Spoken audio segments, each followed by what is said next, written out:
Hello again. It's been a while. About 3 years, I think. 3 years on the 11th of this month since the last time I made a reenactment based video. And as you could tell by the introduction, this is going to be about the food the German soldier would have had 1918 or so. Now, because of the poor quality of the German industry, specifically food related, it wouldn't be great. German soldiers were fed more than the people back at the home front. They still didn't get much, especially not in 1918. Most of their food was the little tiny bit of meat left in the German industry, along with some K-bread and some coffee, if you could call it that, and of course whatever they could find. So today I'm going to be making some eggs. As you could tell by the beginning, these are going to be duck eggs.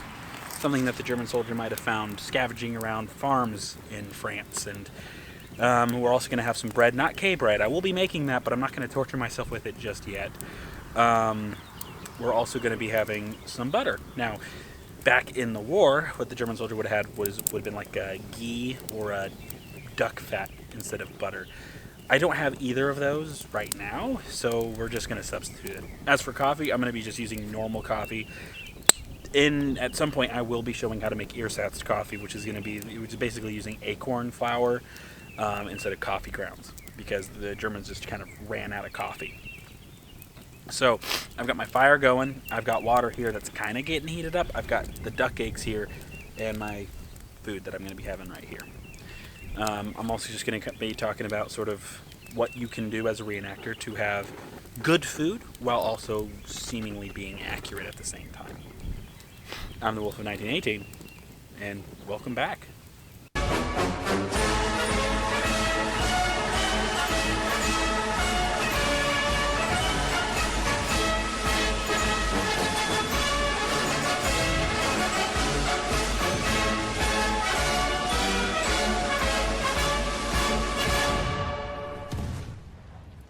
Now, I haven't had a haircut and I haven't trimmed my beard in a while, so I look a bit ragged. Kind of works for a 1918 viewing, though. Can't let this fire die. That was a pain in the ass to start. But yeah, it's been a while. I've been doing a lot. We've had a lot of stuff change, so haven't had time to make a reenactment video in a while. Sorry about that. It's been way too long. This is the first time I've been able to actually fit into my trousers since I moved to Tennessee. I gained a lot of weight during COVID, and I've been working on getting that off. I feel like I'm getting close to where I was when I left California, but we had a lot change, and there was a lot of different stuff that happened, so I've just sort of been waiting for the right time to make another video. And I was going to start making videos earlier than this. I think a couple of months ago I wanted to make some. We had some stuff happen around the property, so it just didn't happen. I'm going to continue what I'm saying right after I get some more stuff on this fire here. Okay, I'm going to move forward just a little bit here and get this ready for heating up.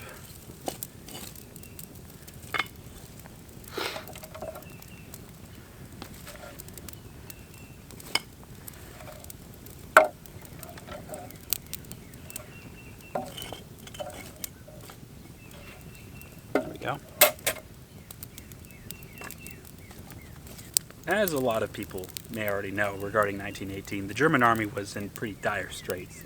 They didn't have enough food for the soldiers, and they were also basically expected to lose the war at that point. Ludendorff knew it. The German high command knew that they were lost at that point. The German soldiers on the ground, however, couldn't be told that. If they were told that, then the war would have been lost from the get-go. So Ludendorff hatched a plan to try and get into a position where they could at least negotiate a peace from some form of strength. Plan was to launch the spring offensive, hopefully taking out certain supply depots and getting so deep into Allied lines that when the offensive was over, they could just say, hey, okay, all right, we're good, let's have some peace. To no one's surprise, it didn't really work. German soldiers who were making a lot of headway then stopped their advancement because they wanted to eat, and they had captured a bunch of food, so they stopped, got drunk, and got fed. It's understandable when you understand that the German soldier just didn't have food. They were starving. The Germans were not doing well. They didn't have a lot of food. They did have K-bread, or K-brot, which was a bread that was made with sawdust. sawdust, potato flour, there's a car, rye flour, and so on. It wasn't very good. It was pretty nasty. We're actually going to be making some at some point, and I'll try it and let you guys know how awful it is, including sawdust once I find some. What the hell did that biplane go? Oh, there it is.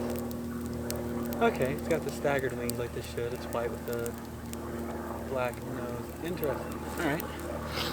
But regardless, they still got some food. Now, again, the coffee wasn't great. You don't really have good coffee when it's acorns and not actual coffee beans. I'm not putting myself through that today. I put myself through it before. I'm just not going to do it today.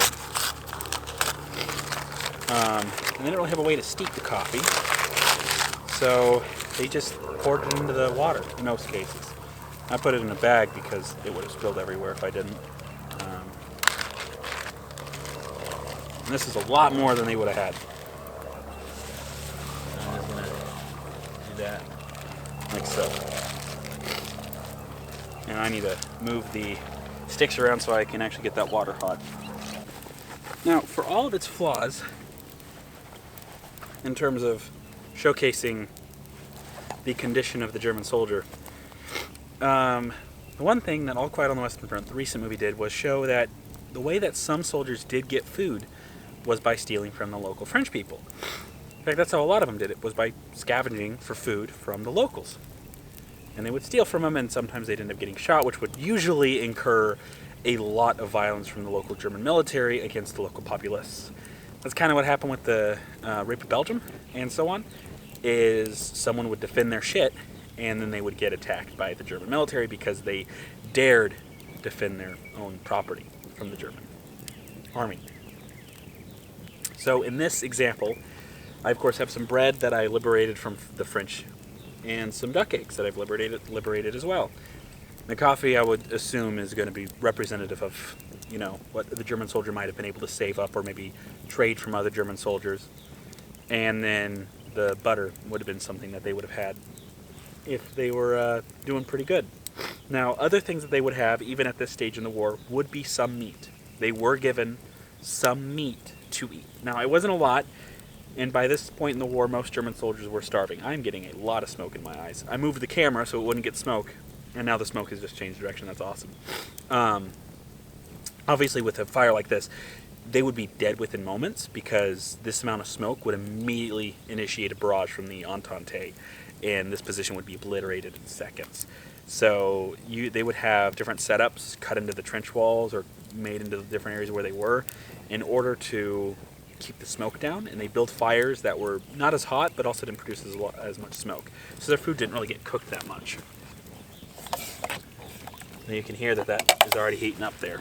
Alright, yeah, that is hot. Okay. So, I've got my thing here. Let's go ahead and crack some duck eggs open here. Now, the first thing I'm going to do before any of this is I'm going to take some of my butter. I'm going to throw it on that and get it melted. And then I'm going to mix the duck eggs into that. There's no salt or pepper because why would they have either of those? That's just not accurate. Alright.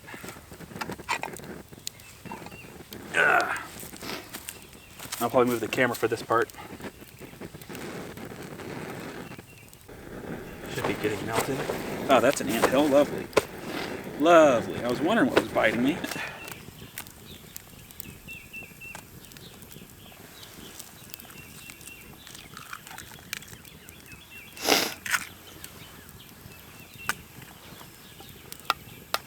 Now, something interesting that people would have done back then is if you don't really like acidic coffee, because coffee is naturally pretty acidic, and you want to lower that acidity, whether that's for health reasons or other reasons, you would put it in your coffee.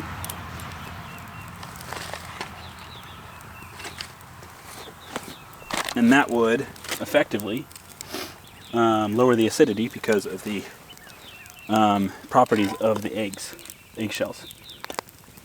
Alright, now I need this glove back. I had a perfect angle over there and the fire ants fucking stole it.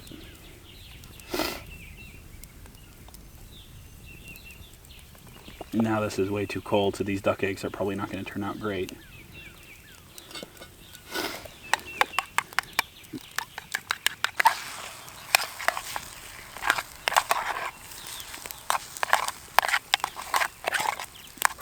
There you go. Scrambled eggs, scrambled duck eggs over fire with the mess kit.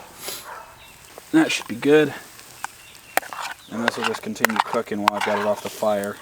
Now I eat duck eggs quite a bit, but not without seasoning, because duck eggs are a bit interesting. So, let's see how this goes.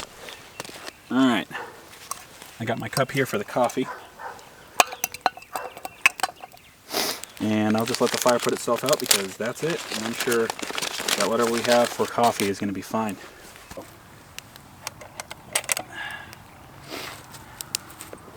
You're sitting there at an event, wanting to make sure that your stuff looks good, that you've got an accurate impression, that you've got accurate food. This is a good example. Bring some, if you want to, you can bring some eggs to the event and do this. Obviously with clean eggs.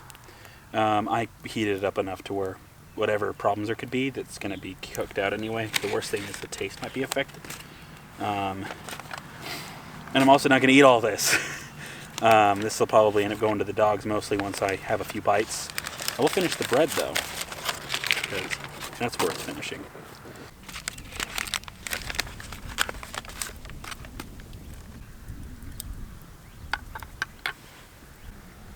Not bad. Definitely unseasoned duck eggs. And this is effectively a much more filling version of what the German soldier would have been able to get during the spring offensive. If you don't want that type of coffee, but you do want to make coffee, you can either get a coffee kettle that some people have, one has a compartment for the grounds, or get a handkerchief that's clean, put the coffee grounds in that, take some clean twine, close up the handkerchief with the twine, and drop it in your mess tin, and cook that. Grain amount will go down almost nothing, and you'll be perfect. Obviously, I'm not fully kitted out. I don't have my ammo packs. I don't have my gas mask, which is a huge red flag. You never want to leave without your gas mask. And my putties look like garbage. I'm just getting back into reenactment. I took quite a bit of a break, and I wanted to get back into it. And I feel like this is a good first video to come back. It's sort of an easy one that's kind of cool, interesting, and I hope helped you guys understand that when it comes to getting food for reenactment events, especially with the late war that you see in Neuville, with the Germans specifically, you don't need to be too specific.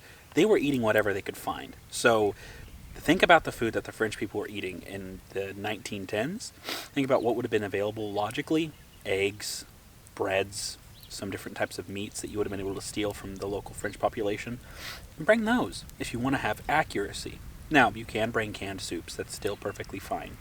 You can try to keep it to what the Germans would have been issued back then, which would have been canned meat, it would have been fake coffee, and it would have been K bread, which is a disgusting type of bread that I wouldn't recommend you ever trying. This type of setup works perfectly fine. If you add some salami in there, or like any sort of meat side dish, that's even better. This is a perfect breakfast. 2 eggs, a bit of bread, some butter, some coffee, and a little bit of meat to go along with it. For a reenactment event, that is perfect. That's exactly what you need. And you can use it with your own kit and your bread bag, and you'll be set. And then I think lunches and dinners are sometimes taken care of by the unit, but if they're not, have a snack, bring something else. Repeat this again.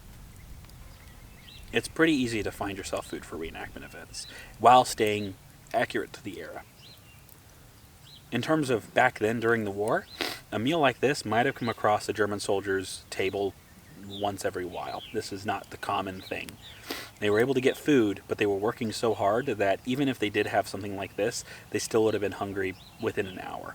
If you guys like the video, please like, subscribe, whatever you feel like. If you guys want to stay involved in the community, there's a link to my Discord channel in the description below that you guys can join and get connected with other reenactors or other military collectors. I will be, and there goes the butter, it's given up. I will be uploading more videos, trying to do once a week. This is sort of a special extra video that I'm releasing today, which is Sunday. Hopefully, I remember to do it today. Along with my regularly scheduled record video. And those are going to be coming out daily, and hopefully every Saturday will be either a reenactment video, aviation history video, or a cooking video. This kind of counts as both a cooking and a reenactment video, but I'm only counting it as a reenactment video. Hope you guys enjoyed. Catch you in the next one.